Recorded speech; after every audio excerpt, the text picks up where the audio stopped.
اعوذ باللہ من الشیطان الرجیم بسم اللہ الرحمن الرحیم اللہم صلی علی محمد و آل محمد۔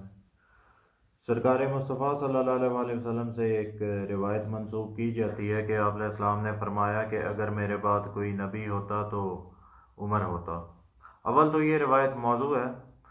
اور صحیح سند کے ساتھ ثابت نہیں ہے، صحیح الاسناد نہیں ہے یہ روایت۔ عزیزان محترم، یہ ایک تلخ حقیقت ہے کہ اسلام کی تاریخ میں ایک ایسا دور گزرا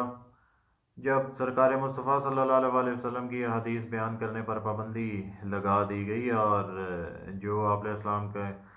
کا کوئی بھی فرمان بیان کرتا تو اس کو سزا دی جاتی تھی، اس کے اوپر حد جاری کی جاتی تھی، اور یہ دور آپ علیہ السلام کے دنیا سے پردہ فرمانے کے بعد ہی اس کا آغاز ہو چکا تھا۔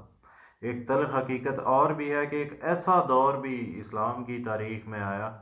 کہ جب جھوٹی اور من گھڑت موضوع روایات بیان کرنے کا رواج چل پڑا تھا،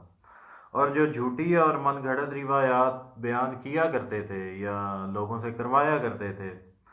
ان کا مقصد صرف اہل بیت علیہ السلام کی شان کو گھٹانا ہوتا تھا، اور خصوص بالخصوص مولا علی بن ابی طالب علیہ السلام کے مقابلے میں وہ جھوٹی من گھڑت اور موضوع روایات بیان کیا کرتے تھے اور پھیلانے کی کوشش بھی کیا کرتے تھے، فقط بغض علی میں، یا جو بھی روایت، جو بھی آقا علیہ السلام صلی اللہ علیہ وسلم سے، نبی علیہ السلام سے جو بھی حدیث مبارکہ مولا علی ابن ابی طالب علیہ السلام کی شان میں صحیح السند کے ساتھ جو بیان ہوتی تھی، اس کے مقابلے میں، اور جو چند قرآنی آیات اہل بیت علیہ السلام کی فضیلت اور شان کے بارے میں جو کچھ آیات نازل ہوئیں، ان کے بھی مقابلے میں روایات اور من گھڑت فیبریکیٹڈ روایات ان کے مقابلے میں لے آیا کرتے تھے۔ بیسیکلی ان کا مقصد اہل بیت علیہ السلام سے دشمنی اور بغض رکھنا تھا، تو اس وجہ سے وہ جھوٹی اور من گھڑت روایات کا سہارا لیا کرتے تھے، اور یہ بہت بعد میں یہ سلسلہ شروع کیا گیا جب فضائل اہل بیت علیہ السلام نہ چھپ سکے، تو ان کے مقابلے میں انہوں نے چند اور مختلف شخصیات کے بارے میں اسی سے ملتی جلتی روایات انہوں نے خود سے گھڑ کے اور لوگوں کے بیچ پھیلانا شروع کر دی تھی، اور یہ غلیظ کام، اس کا آغاز بنو امیہ کے دور حکومت میں اس کا آغاز ہوا تھا، یعنی مولا علی بن ابی طالب علیہ السلام کو برا بھلا ممبروں پر بیٹھ کر بولا جاتا تھا، اور ساتھ ہی یہ بدعت جاری کر دی گئی۔ اپنی پچھلی سے پچھلی ویڈیو میں ایک صحیح مسلم کی جو صحیح سند ایک حدیث مبارکہ ہے، وہ میں نے آپ حضرات کی خدمت میں پیش کی تھی، جس حدیث کا مفہوم یہی تھا کہ میرے بعد اگر کوئی نبی ہوتا تو علی ہوتا۔ باقاعدہ اس کے پیچھے ایک کہانی ہے، اس کے پیچھے ایک حقیقی واقعہ ہے جب یہ بیان آپ علیہ السلام نے فرمایا تھا۔ تو اس کی مزید وضاحت کے لیے بھی اگر آپ چلیں تو یہ اہل سنت کے مشہور و معروف عالم دین اور ان کی مشہور و معروف اور معتبر کتاب ینابی المعطا، یہ علامہ خلیل شیخ سلیمانی قندوزی حنفی سنی مفتی اعظم قسطنطنیہ کے مفتی اعظم، ان کی یہ کتاب ہے، اور اس کے صفحہ نمبر 403 پر یہ آپ خود پاز کر کے پڑھ لیجئے گا۔ فی الحال جو موضوع ہے وہ میرے بعد اگر کوئی نبی ہوتا تو عمر ہوتا، اس روایت کی جو سند اور حقیقت آپ حضرات کے سامنے پیش جو کرنا چاہتا ہوں، اور حقیقت میں اہل سنت کے بھی جو منصف مزاج اور کچھ حد تک حق اور سچ کی بات کرنے والے جو محدثین ہیں، انہوں نے بھی اس موضوع اور جھوٹی روایت کا رد کیا ہے۔ یہ کتاب کسی تعارف کی محتاج نہیں۔ سنن ترمذی، صحیح ستہ کی جو 6 مشہور و معروف کتابیں ہیں، ان میں سے ایک کتاب یہ بھی ہے۔ اس کتاب کی جلد نمبر 2 اور اس کا صفحہ نمبر 697 اور اس کا جو ابواب المناقب ہے، اور اس کی جو حدیث نمبر 1620۔ اب غور فرمائیے گا، حضرت یہ میرے بعد نبی ہوتا تو عمر ہوتا، یہ اس روایت کی جو حقیقت ہے وہ آپ حضرات کے سامنے سند کے اعتبار سے بھی آپ کے سامنے پیش کرنے جا رہا ہوں۔ حضرت عتبہ بن عامر سے روایت ہے کہ نبی اکرم صلی اللہ علیہ وسلم نے فرمایا کہ اگر میرے بعد نبی ہوتا تو عمر بن خطاب ہوتا۔ یہ حدیث حسن غریب ہے، ہم نے اسے صرف مشرح بن آہان کی روایت سے پہچانتے ہیں، یعنی امام ترمذی خود اس روایت کو نقل کر کے بھی وہ سیٹسفائی نہیں ہے۔ تو اس روایت کا جو ترمذی میں روایت ہے، اس کا جو مرکزی راوی مشرح بن آہان، اس کا سٹیٹس کیا ہے جی اہل سنت محدثین کی نظر میں؟ یہ علم رجال کی جو اہل سنت کے میزان الاعتدال اہل سنت کے امام ذہبی کی یہ جلد نمبر 6 اور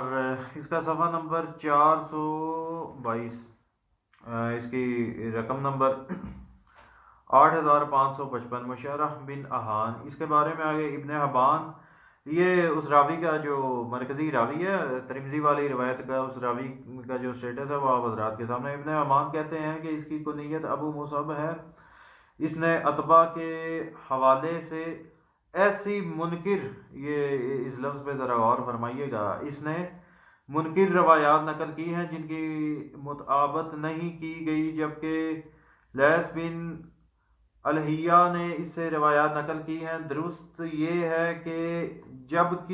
جب یہ کسی روایت کو نقل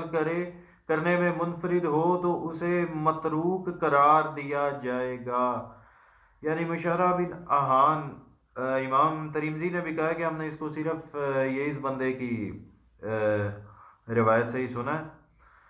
تو ان کے مطابق اور دیگر محدثین اہل سنت کے مطابق یہ راوی متروک ہے اور اس کی روایات بھی جھوٹی اور متروک ہیں، یہ ثابت ہے جی۔ آگے اس سے آگے لکھتے ہیں، عقیلی نے اس کا تذکرہ کیا کہ اس کے حالات میں صرف یہ بات بیان کی گئی ہے کہ یہ حجاز کے ساتھ مکہ آیا تھا، اس نے خانہ کعبہ پر حملہ کرنے کے لیے منجنیقیں نصب کرنے میں حصہ لیا۔ عزیزان محترم، وہی بات جو میں نے شروع میں کی تھی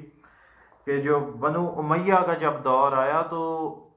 ان خبیثوں نے یہ بدترین بدعت جاری کی تھی،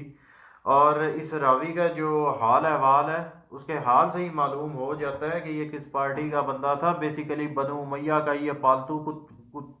بنو امیہ کی یہ پالتو تھا۔ اور یہ ترمذی کے علاوہ جو روایت معجم کبیر میں امام طبرانی صاحب لے کر آئے ہیں، اس میں انہوں نے ایک راوی کی اور مزید ایڈیشن کی ہے، میزان الاعتدال کی، یہ جلد نمبر 5۔ یہاں پر ایک چیز میں آپ کو بتاتا چلوں کہ یہ امام ترمذی سنن ترمذی والے اور یہ میزان الاعتدال والے ذابیے اہل سنت کے جتنے بھی چھوٹے بڑے فرقے ہیں، یہ تمام کے متفقہ امام ہیں، یہ دونوں ہی۔ تو یہ اس کا صفحہ نمبر 418 ہے جلد نمبر 5 کا، اور رقم نمبر اس کی 6756 یہاں پہ فضل بن مختار، یہ جو فیبریکیٹڈ روایت ہے جو طبرانی نے معجم الکبیر میں نقل کی، اس میں جو وہاں کا جو مرکزی راوی فضل بن مختار، اس کے بارے میں کہتے ہیں جی، اس نے ابو ضعیف اور دیگر حضرات سے روایات نقل کی ہیں۔ امام ابو حاتم فرماتے ہیں کہ اس کی نقل کردہ روایات منکر ہوتی ہیں اور یہ جھوٹی روایات بیان کرتا ہے۔ ازدی کہتے ہیں کہ یہ انتہائی منکر الحدیث ہے۔ ابن عدی کہتے ہیں کہ اس کی نقل کردہ روایات منکر ہوتی ہیں اور اس کی نقل کردہ زیادہ تر روایات کی مطابقت نہیں کی گئی ہے۔